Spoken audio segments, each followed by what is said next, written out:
Bueno, chicas, entonces ese es el taller de avance. Va a ser un video un poco extenso, entonces voy a tratar de que sea bastante rápido. ¿Listo? Comencemos.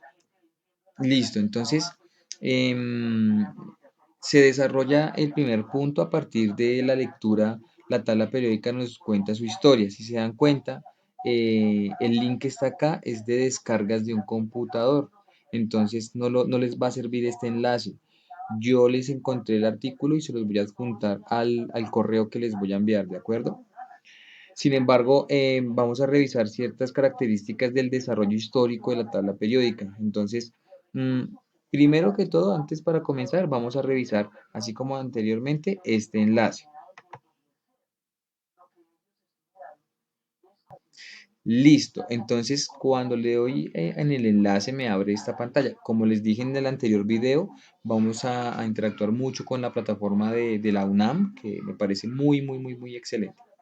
Bueno, entonces ustedes le van a dar clic acá y de una vez les aparece una sección donde habla de la historia.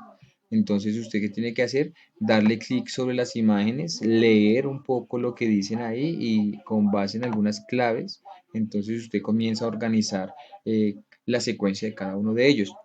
En el taller de avance, usted observa que hay un punto en donde usted debe desarrollar ciertas ideas bajo unas fichas, entonces se puede ayudar mucho de esta página.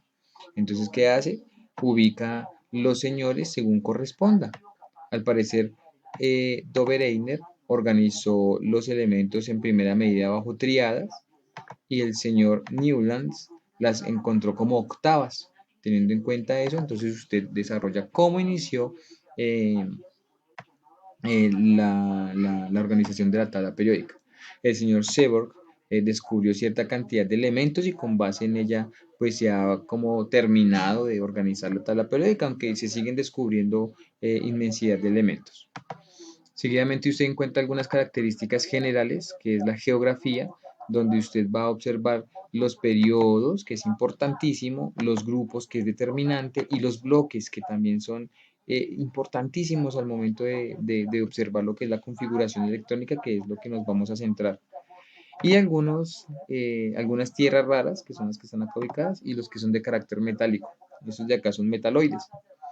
Y al último sale una actividad pequeña en donde usted va a interactuar con lo que aprendió. Por ejemplo, dice, selecciona un elemento que no sea metal. ¿Cuál creen ustedes que son los elementos no metálicos? ¿Los de este lado por acá o los de este lado por acá? Pues yo quiero escoger el oxígeno. Yo sé que él no es metal. Entonces, con base en eso, usted resuelve las preguntas que están acá. Solamente es para saber. ¿Listo? Entonces usted tiene el link y puede revisarlo. Se puede ayudar de él para realizar la imagen del personaje, la fecha de nacimiento y muerte, el aporte, bueno, en fin, los puntos que usted tiene acá para resolver.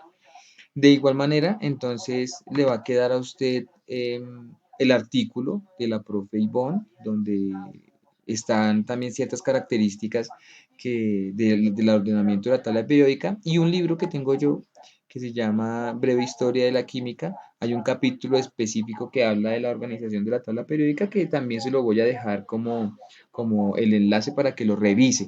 Usted se puede valer de cualquiera de ellos para realizar muy bien su actividad. Continuemos.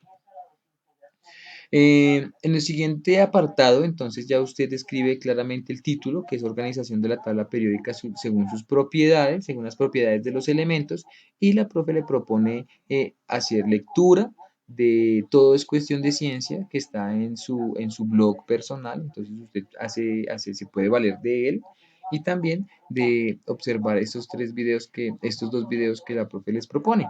Con base en ello, entonces usted va a encontrar ciertas características que son determinantes para responder estas preguntas. ¿Qué características tienen en común esto del bloque SPDIF?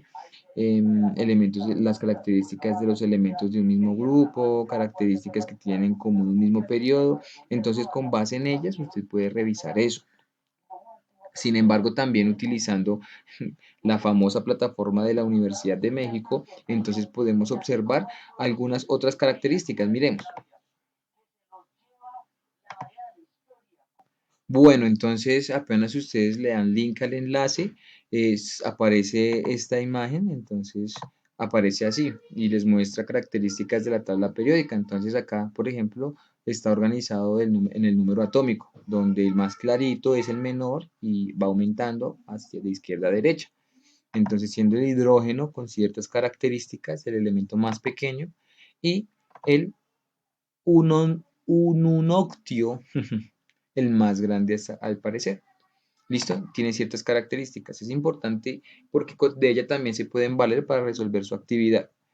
Y mire las características que tiene para observar. Por ejemplo, la masa atómica también es creciente. El origen, si es natural o artificial. El carácter metálico. Entonces, muestra las características de cada de estos elementos y con base en ello, pues usted saca ciertas conclusiones. Los estados de agregación, este porque es azul, este porque es azul y este porque es azul. Este porque termina entonces siendo líquido, ¿sí? Los periodos que son vitales para observar ahora más adelante lo que continuamos, la electronegatividad, la radioactividad. Bueno, usted revisa cada una de esas características. Voy a pararme un poco acá en esto de la configuración electrónica porque es determinante que usted sepa que los primeros dos grupos son el subnivel S, téngalo muy claro, recuérdelo, el subnivel P, que son estos azules, son ciertos elementos ahí que vamos a tener en cuenta, los rojos, subnivel D, y amarillitos, subnivel F. Acá hay una combinación de ellos, pero en realidad vamos a trabajar este como el bloque F, en realidad estos dos grupos, estos dos periodos, ¿de acuerdo? Entonces, ustedes observan que de acá vienen ubicados de este espacio. Es para que no se desordene la tabla periódica porque tienen unas características ahí un poco raras. Por eso se llaman tierras raras. ¿Listo? Entonces, teniendo en cuenta eso, usted también puede tener ciertas características de los compuestos. Bien, entonces regresando, revisamos la siguiente diapositiva. Y entonces comenzamos a analizar un poco la última parte del taller de avance que es determinante. Entonces hay que prestar mucha atención en estos últimos minutos que nos quedan. ¿Listo?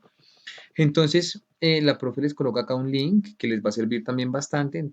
Revísenlo para que puedan hacerse idea de algunas de las características que vienen a continuación. Este tema es bastante fácil, solamente hay que prestarle atención. Entonces les presento aquí algo llamado la tabla de Moeller o la tabla de configuración electrónica. O bueno, ustedes encuentran esta tabla con muchos nombres y cada libro tiene ciertas expresiones para ella. Yo la conozco así. Entonces, esta es la guía que se utiliza en química para calcular la configuración electrónica de un átomo mediante su número atómico. Entonces, ¿qué les puedo decir de ella? Que se la memoricen porque es determinante para este punto. La idea de esta tabla es seguir este orden según lo muestran las flechas, es seguir las flechas tal cual. Entonces, si ustedes la van a pasar a su cuaderno, tienen que tener mucho cuidado con dibujarla exactamente igual, con las flechas, siguiendo las flechas punteadas y las flechas sólidas, ¿listo? Entonces, con base en esa gráfica, nosotros vamos a observar lo siguiente. Vamos a mirar algunos ejemplos. Antes de comenzar, es importante saber cuántos electrones caben en una órbita, en un orbital, en este caso. Entonces, es una pregunta bastante simple de resolver. Sin embargo, hay que tener presente que los orbitales tienen subniveles de energía y cada subnivel de energía tiene espacio para cierta cantidad de átomos determinados. Y eso lo vimos cuando armamos los átomos, los átomos de flúor. ¿Se acuerdan del átomo de flúor? Entonces, solamente hay que tener en cuenta esta formulita. Es algo muy general, es algo que tiene ciertas excepciones, bueno, unas excepciones gigantes, pero que nos va a servir para lo que queremos observar. ¿Listo? Esto es una fórmula matemática bastante sencilla, donde, ¿qué será n? N resulta siendo el número, el orbital. Es decir, si el átomo tiene tres orbitales, entonces yo reemplazo n por el número 3 y resuelvo la ecuación. Entonces, ¿cuántos electrones le caben en el orbital 3? Entonces yo digo, 3 a la 2 me da 9 por 2, 18 electrones. ¿Listo? Si digamos tiene dos orbitales, entonces reemplazo. N vale 2. Entonces, 2 a la 2 me da 4 por 2, 8. Si digamos tiene 4 orbitales, entonces ¿cuánto es 4 elevado a la 2? 4 por 4, 16, por 2, 32 y etcétera. ¿Listo? Bueno, a veces uno se agota con tanta información, entonces, pero hay que continuar. Entonces, me gustaría que ustedes revisaran un poco, observaran, leyeran, analizaran un tris, lo que es la regla de Hunt y el principio de exclusión de Pauli, que les puede ayudar también un poco con la explicación que viene a continuación. Y por último, entonces les dejo otra vez el link para que revisemos la fábrica de átomos y tengamos en cuenta otras características o recordemos algunas de ellas. Voy a dejar hasta acá este video. Las invito a que continúen observando la parte 2 del taller de avance. ¿Listo? Chao, chao.